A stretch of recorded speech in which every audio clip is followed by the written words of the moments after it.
Sais-tu que les Arabes, au temps de la Révélation, faisaient jeûner leurs chevaux et ils disaient le cheval est sa'im?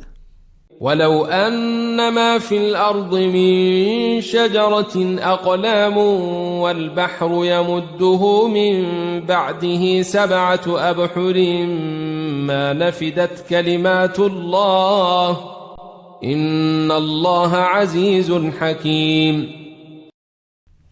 Salam alaikum wa rahmatullahi ta'ala wa barakatuhu, très chers frères et très chères sœurs. Voilà déjà plusieurs jours, alhamdulillah, que nous jeûnons, pratiquons assidûment notre spiritualité, notre lien avec Allah durant le mois de Ramadan. Intéressons-nous aujourd'hui sur cette pratique essentielle du mois de Ramadan, le jeûne. Qu'est-ce que ça veut dire? À quoi ça renvoie? Eh bien, chez les Arabes, ou dans la langue arabe à la base, ça renvoie à l'imsak, le fait de se retenir. Et ça prend un sens général, ça peut être se retenir de se nourrir, se retenir de parler, se retenir d'aller dans un endroit, et de manière générale à tout ce qui fait un travail de résistance, d'effort sur soi pour se contrôler, se maîtriser. Et c'est de là que vient l'utilisation de siyam avec les chevaux.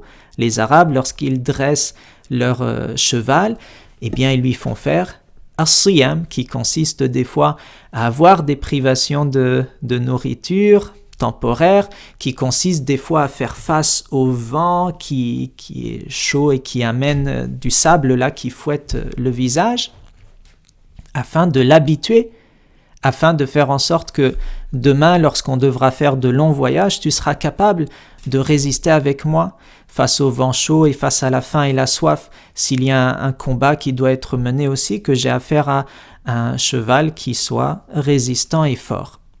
Eh bien, la pratique du jeûne a cette fonction de nous aider, de nous entraîner pour être des êtres forts, des résistants, des gens qui ne succombent pas à la première tentation venue. Vous voyez, dans les apparences, on peut se dire que le jeûne, c'est quand même une pratique qui est difficile et puis qui peut être une torture, mais ça, c'est un regard qui est très superficiel.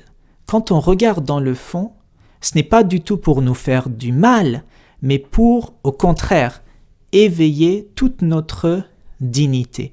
Imaginez une personne qui, à la première tentation venue, il commence à saliver, à convoiter ce bien-là. Quelle personnalité il a?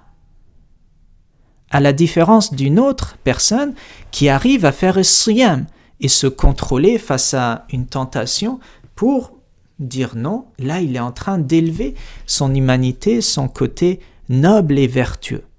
Encore une fois, Dieu ne veut pas pour nous la difficulté. Si dans les apparences on voit qu'il y a des sacrifices à faire, il faut aller voir dans le fond à quoi ça nous mène. Dans les versets qui parlent du jeûne, Dieu nous précise « Yuridu Allahu bikumul yusra wa la yuridu bikumul usra » Dieu veut pour vous la facilité dans cette pratique. Il ne veut pas pour vous la difficulté et la gêne. Et c'est lorsqu'on voit le sens du jeûne, lorsqu'on comprend que là on se dit « je le pratique avec aisance ». Même si c'est difficile, mais je suis serein et je sais que ça va me mener à être un être fort. Le Ramadan, vous voyez, c'est un peu comme un camp d'entraînement pour faire de nous des êtres qui sont résistants. Ce que je peux vous suggérer, c'est de vous mettre en place des défis durant ce mois. Et il y en a une multitude et c'est chacun à son niveau d'élever le niveau. Et je vous suggère par exemple, il y en a, ils ont cette habitude, dès qu'il y a du temps libre, il sort son téléphone pour tuer le temps. Non, utilise le temps intelligemment. C'est ce qu'il y a de plus précieux. Le temps, c'est la vie, comme on avait dit dans l'Asr. Si tu gères bien ton temps, tu vas en avoir pour l'éternité. Si tu ne le gères pas bien, c'est fini pour toi. Que Dieu nous préserve. Un autre défi, c'est d'engager une discussion toujours importante, de ne pas rentrer dans des sujets qui n'ont pas intérêt. Rigoler pour tout et n'importe quoi. Là aussi, savoir se contrôler, savoir dire non, il y a des choses, je ne ris pas de ça.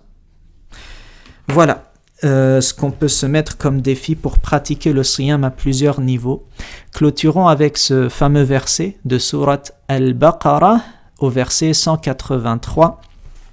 Dieu dit يا أيها الذين آمنوا كتب عليكم الصيام كما كتب على الذين من قبلكم لعلكم تتقون صدق الله العظيم وبلغ رسوله الكريم